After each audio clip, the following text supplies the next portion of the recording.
সম্মানিত ভিউয়ার্স আসসালামু আলাইকুম। অনেকেই বলে ভাই মুদির ব্যবসা, মুদির ব্যবসার মাঝে কীরকম লাভ?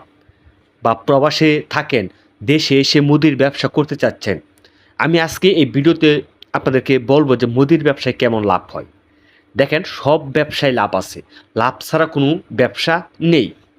আজকে আমি মাত্র আপনাদেরকে একটা প্রোডাক্ট যে সেই প্রোডাক্টের লাভটা কীরকম হয় জাস্ট একটা প্রোডাক্টের লাভ শোনাবো। তাহলেই আপনারা বুঝতে পারবেন যে মুদির ব্যবসায় কীরকম লাভ হয়। আমার হাতে আছে একটি বাংলাদেশের সেরকম একটি ব্র্যান্ড কেয়া কসমেটিকের কেয়া সাবান। এই সাবান বাংলাদেশে চিনে না এরকম কোনো ব্যক্তি নেই।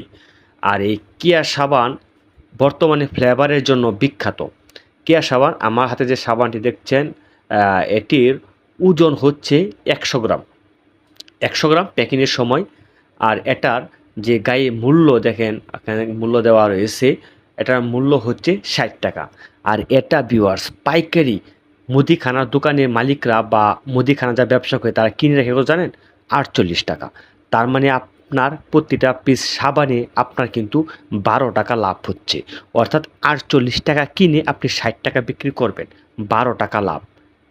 তো যদি আপনি বেশি পরিমাণে রাখেন, যদি আপনার কার্টুনের সাথে ২-৩টা ফ্রি কোম্পানি দেয় বা ফ্রি পান, তখন কিন্তু দামটা আরও একটু কমে আসে। তো এটাই জাস্ট একটা প্রোডাক্টের উদাহরণ দিলাম।